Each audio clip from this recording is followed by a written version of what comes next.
my YouTube channel, SHUGAS. My name is Shangase. This is my YouTube channel where I speak about all things books, DIY, lifestyle. If that is your kind of jam, please do hit that subscribe button. We are on a road to 1K, okay guys? We just need push. So as you can tell by the title of this video, you know that I'm going to be speaking about my favorite books of all time. Just want to do this whole thing of why these books are my favorite. Besides the storyline, me being interested obviously in the storyline, I just like books that I can relate to, the books that I can see myself in, whether it be in terms of the characters or in terms of the plot or in any kind of situation that's going on there. Okay, what also makes books my favorites is when I could have a conversation about things that I'm really passionate about. I love books here. My other books are with some friends. Other books are scattered, guys, because one thing about me, if I really love a book, I will recommend it to people, and if someone doesn't have, I'm gonna be like, okay, I'm gonna give you my copy. So yeah, dear friends of mine, please, thank you, I love you. Let's just get right into this video. First book or books that I really like, they're my all-time favorites. It's the Shangase series. I currently have Iqunga here. I know Imesi is with my other friend Uhlomu. My mom has it, if I'm not mistaken. Yeah, the other books that I read them as ebooks. So I really just enjoyed the series. A friend of mine actually, no, a couple of friends of mine, I know we were in an Uber and they were talking about this other guy. They were like, oh, he's like Mqele.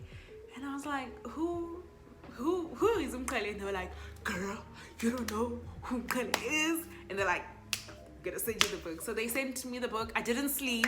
No, I did not sleep with Uhlomu. Yes, I'm lying.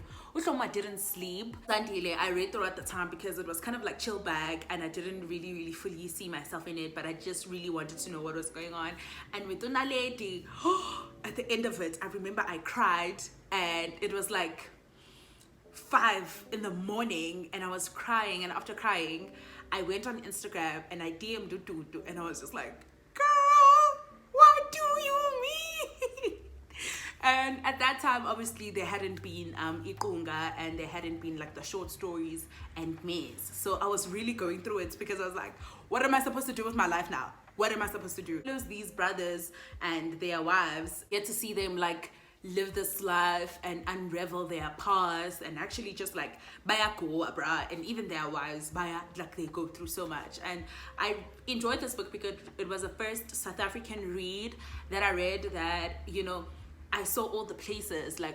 She talks about Brie, and at the time when I was reading the books, I was already living here in Joburg, so I was like, oh, I know Brie. I could picture it, I could see it.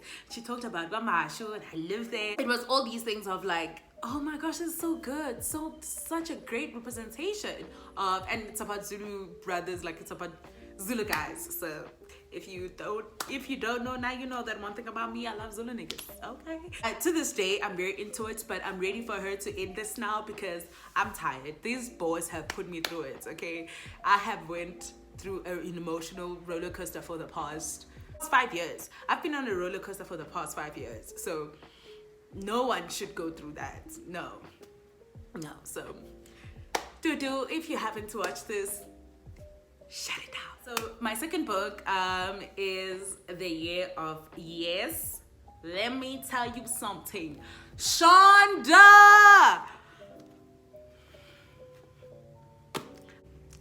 Loved it. Shonda, not just being an amazing showrunner, not just being an amazing person who creates these worlds that we end up being obsessed with, gave us one of the greatest books ever. I love this book. It basically tells us where Shonda had an epiphany and she realized that she never says yes to things. Always basically saying no, always ducking out on plans, always avoiding events. So she decides on this one year that she's gonna say yes to anything and everything, and it turns out to be one of the greatest years for her. She says that she was just I create like stories. She was like, I never had friends growing up, so I would create all these stories. And I started watching Scandal. I was like, who thinks about these things? Are these things, like I started thinking B613 was a real thing, which low-key, I think it is, but that's a story for another day. It talks about, obviously, my favorite character on Grey's Anatomy, Christina Yang, and she talks about how I always wondered, it's just like, why did Christina Yang have to go? And then when she does explain it, of how, you know, she had to let go of that person, because Christina Yang, when she created the character, it was who she wanted to be, basically. And obviously, I want to be like Christina Yang. Like, she's so badass. Like, I love her. Thoroughly enjoyed this book and would definitely recommend you to read it if you haven't. Period. I'm going to say that this book was life-changing for me because it did set a tone for the kind of books that I carried on reading from that time. So obviously, the book is Never's Conditions by Tsitsi Dangaremba, and anyone who went to high school with me can tell you how mad I was reading this book in high school in English. Even my teacher can tell you. I was pissed. And this book obviously follows this young girl, Tambu, who kind of just wants to emancipate herself through education, but because of the family that she lives in, she can't really go to school because they're poor. So her parents kind of like, your brother needs to go to school, so because we don't have the money, you're not going to be able to go to school. And she goes through this journey of like making money for herself and paying for her fees, but something happens to her brother. Actually, I'm going to tell you what happened. Her brother dies, and then she also has the opportunity to go to the mission where her say Baba Mkulwake goes, because they call him Baba Mukuru, which I think is very fitting. She goes to that school where Baba Mukuru is the headmaster there, and she's able to, you know, get an education. But when she's there also at the mission, there's so many things that she learns about, you know, her Baba Mukuru, you know, Baba Mukuru's wife, and Nyasha, her cousin. We're not told so much about Nyasha's brother, but you can see that he's just kind of like, you know, those black boys but who are white. Yeah, he was like that. The reason why I think this book got me hooked was, this is the opening line: I was not sorry when my brother died. Chat. What? Would you stop or would you carry on? We carried on because it was on the syllabus and we had to read it. I read it again by myself. It was just kind of like also shocking. I'm like, I can't believe Homegirl's gonna open this book like this. Fine, girl. Gripping. Really did enjoy this book. It's just like literally one of my top 2 books. The books that kind of like changed my life in a way of like how I saw things and people, and I was super aware, and it made me super like grateful at that time. It made me super grateful of having the opportunity to go to school, which I know is kind of like, but at that time, you know, there were still some girls who couldn't go to school. So yeah, totally recommend. Another book that I realized that I do not have is Homegoing. Not that I don't have, a friend of mine is actually borrowing it. Homegoing by Ya Jassy. Listen, this is literally top 2 and not 2. I know that's a whole lot, but I'm just being honest. Really, I loved this book. I bought this book like on a whim. So someone on Twitter, like this one time, they were like, oh, this is their favorite book, and I was like, you should check it out. I went to Book Circle Capital in Melville, and they had it, and I was super excited. I got it. I'll tell you, when I started reading, I did not stop until I was done.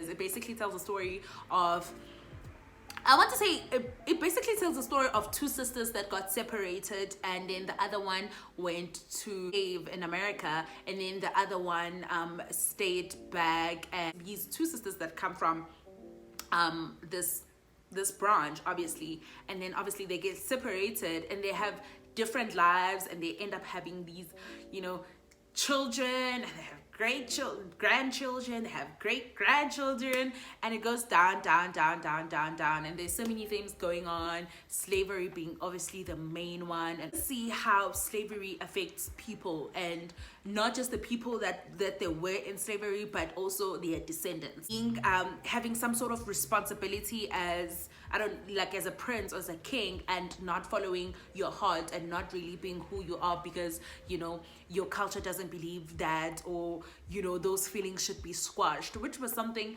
it was quite interesting to see, because at that time, I don't think anyone, I don't want to say brave enough to write about that, but to kind of just be like, I'm pretty sure in our African culture, someone was gay, It's not like she's also saying that, but it made me think, oh yes, actually, that is quite possible, that may have happened. Also, like addiction, she speaks about that, and there's just like a whole lot, like it's broad. The romance there is also very like, I loved it, and also religion is also there. Like, guys, homegoing, there's literally everything. Last but not least is the Twilight Saga. I read these grade 8. Yeah. When I was in boarding school in grade 8, I saw that they had these books, and let me tell you, there was a list. There was kind of like a waiting list, because like we would borrow it from the library, and then and I loved it. This was definitely my first fantasy read, I guess. Loved everything about it, and I felt like a really cool girl when I was in grade 8, and I was carrying around the Breaking Dawn. This is the new cover. I always felt like this cool girl. I was literally walking around like this, guys. Like I was obsessed. Edward Cullen was the love of my life, and I did not give 2 cents about Bella.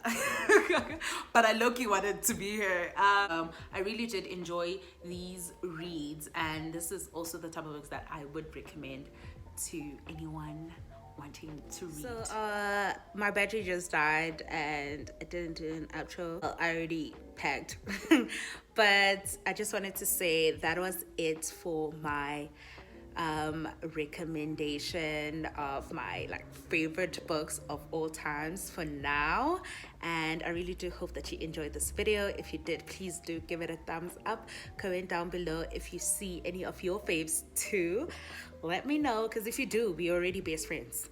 You know what it is. Don't forget to subscribe, hit the little bell to get notified every single time your girl posts a video.